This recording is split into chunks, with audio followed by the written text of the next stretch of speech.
Hotel ಶೈಲಿಯ ಪನ್ನೀರ್ ಟಿಕ್ಕಾ ಮಸಾಲಾನ ಹೇಗೆ ಸುಲಭವಾಗಿ ಮನೇಲೇ ಮಾಡ್ಬೋದು ಅಂತ ತೋರಿಸ್ಕೊಡ್ತಾ ಇದ್ದೀನಿ. ಎಲ್ರಿಗೂ ನಮಸ್ಕಾರ. ಲತಾ ಪಾಕಶಾಲೆಗೆ ಸ್ವಾಗತ.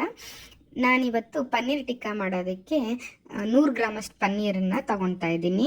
ತುಂಬ ಕಡಿಮೆ ಸಾಮಗ್ರಿಗಳನ್ನು ಬಳಸಿ ತುಂಬ ಬೇಗ ತುಂಬ ಚೆನ್ನಾಗಾಗುತ್ತೆ ಮತ್ತು ನಾವು ಮಾಡಿದ್ದನ್ನು ಖುಷಿ ಕೂಡ ಇರುತ್ತೆ.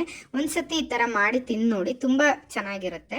ಈಗ ನಾನು ಇದನ್ನು ಮಾಡೋದಕ್ಕೆ ಪನ್ನೀರ್ನ ಕ್ಯೂಬ್ಸ್ ಆಕಾರದಲ್ಲಿ ಹೆಚ್ಕೊಂಡಿದ್ದೀನಿ. ಹಾಗೆ ಒಂದು ಟೊಮೆಟೊ, ಒಂದು ಕೆಂಪು ಕಲರ್ ಮತ್ತು ಹಳದಿ ಕಲರ್ ಮೆಣಸಿನ್ಕಾಯಿ ಮತ್ತು ಈರುಳ್ಳಿನ ಕ್ಯೂಬ್ಸ್ ಆಕಾರದಲ್ಲಿ ಹೆಚ್ಕೊಂಡಿದ್ದೀನಿ.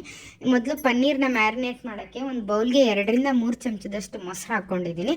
ಇದಕ್ಕೆ ಉಪ್ಪು, ಖಾರ ಪುಡಿ, ಅರಿಶಿನ ಪುಡಿ, ಜೀರಿಗೆ ಪುಡಿ ಮತ್ತು ಮೆಣಸಿನ ಪುಡಿನ ಹಾಕಿ ಚೆನ್ನಾಗಿ ಮಿಕ್ಸ್ ಮಾಡಿ ಮೊದಲು ಪನ್ನೀರ್ ಹಾಕಿ ಕಲಿಸ್ತಾ ಇದ್ದೀನಿ.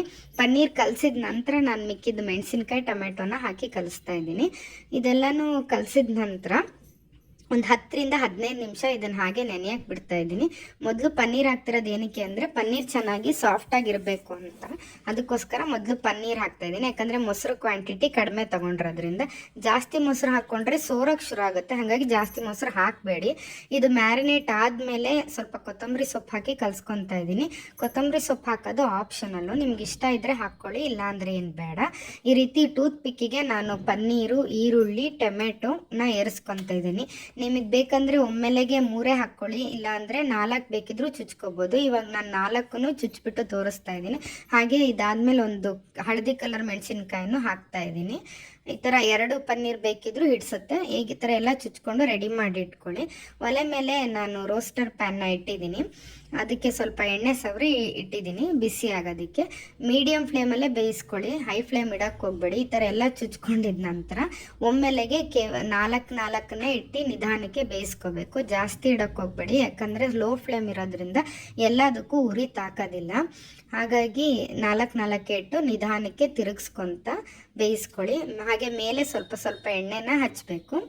ಎಣ್ಣೆ ಹಚ್ಚಿದಾಗ ಅದು ಸ್ವಲ್ಪ ಬ್ರೌನ್ ಆಗ್ತಿದೆ, ಕಪ್ಪಾಗ್ತಿದೆ ಅನ್ನುವಾಗ ತಿರುಗಿಸಿ ಇನ್ನೊಂದು ಬದಿನ ಬೇಯಿಸ್ಕೋಬೇಕು. ನೋಡಿ, ಈಗ ಎಣ್ಣೆ ಹಚ್ಚಿದ್ಮೇಲೆ ಆ ಸೈಡಲ್ಲಿರೋದು ಬೆಂದಿರೋದು ಕಾಣುತ್ತೆ, ಅದನ್ನು ತಿರುಗಿಸ್ಬಿಟ್ಟು ಮತ್ತು ಅದು ಸ್ವಲ್ಪ ಸೈಡ್ ಮಾಡಿಬಿಟ್ಟು ಆಮೇಲೆ ಇನ್ನೊಂದು ಬೇಯ್ದಲ್ಲೇ ಇರೋದನ್ನು ಮಧ್ಯಕ್ಕೆ ತಂದಿಟ್ಕೊಂಡು ತಿರುಗಿಸ್ಕೋಬೇಕು. ಈಗ ಈ ಥರ ಹಿಕ್ಕಳದಲ್ಲಿ ತಿರುಗಿಸ್ಕೊಳ್ಳಿ. ಅದು ಬೆಂದಿರೋ ಸ್ವಲ್ಪ ಸೈಡ್ ಮಾಡಿ ತಿರುಗಿಬಿಟ್ಟು ಬೇಯ್ದಲ್ಲೇ ಇರೋದನ್ನು ಸ್ವಲ್ಪ ಸೆಂಟ್ರಿಗೆ ತಂದು ನಿಧಾನಕ್ಕೆ ಬೇಯಿಸ್ಕೋಬೇಕು. ಈ ಥರ ಬೇಯಿಸ್ಕೊಂಡ್ಮೇಲೆ ಇನ್ನೇನು ಆಫ್ ಮಾಡ್ತೀವಿ ಅನ್ನುವಾಗ ಒಮ್ಮೆಲೆಗೆ ಸ್ವಲ್ಪ ಹೈ ಫ್ಲೇಮ್ ಇಡಿ. 1 ಸೆಕೆಂಡ್ ಅಷ್ಟೇ ಹೈ ಫ್ಲೇಮ್ ಇಟ್ಟು ತಕ್ಷಣ ಲೋ ಫ್ಲೇಮ್ ಇಡೋದ್ರಿಂದ ಆ ಸ್ಮೋಕಿ ಸ್ಮೆಲ್ ಬರುತ್ತೆ ಮತ್ತು ತುಂಬ ಚೆನ್ನಾಗಿರುತ್ತೆ ತಿನ್ನುವಾಗ, ಗ್ರಿಲ್ ಸ್ಮೆಲ್ ಬರ್ತಾ ಇರುತ್ತೆ. ಹಾಗಾಗಿ ಈ ಥರ ಹೈ ಫ್ಲೇಮ್ ಇಟ್ಬಿಟ್ಟು ಲೋ ಫ್ಲೇಮ್ ಇಡಿ. ತುಂಬ ರುಚಿಯಾಗಿರುತ್ತೆ, ತುಂಬ ಸುಲಭಕ್ಕೆ ಬೇಗನೆ ಆಗೋಗುತ್ತೆ. ಒಂದ್ಸತಿ ಮನೇಲಿ ಈ ರೀತಿ ಮಾಡಿಬಿಟ್ಟು ನೋಡಿ, ಹೇಗಿತ್ತು ಅಂತ ಕಮೆಂಟಲ್ಲಿ ತಿಳಿಸಿ. ನೋಡಿ, ಇಲ್ಲಿ ಪನ್ನೀರ್ ಕೂಡ ತುಂಬ ಹಾರ್ಡಾಗಿ ಬೆಂದಿಲ್ಲ, ತುಂಬ ಸಾಫ್ಟಾಗೇ ಬೆಂದಿದೆ. ನಾನಿಲ್ಲಿ ಮುರಿದು ತೋರಿಸ್ತಾ ಇದ್ದೀನಿ, ತುಂಬ ಸಾಫ್ಟಾಗಿ ಬೆಂದಿದೆ. ಮಾಡಿಬಿಟ್ಟು ನೋಡಿ ಹೇಗಿತ್ತು ಅಂತ ಕಮೆಂಟಲ್ಲಿ ತಿಳಿಸಿ. Thank you, bye.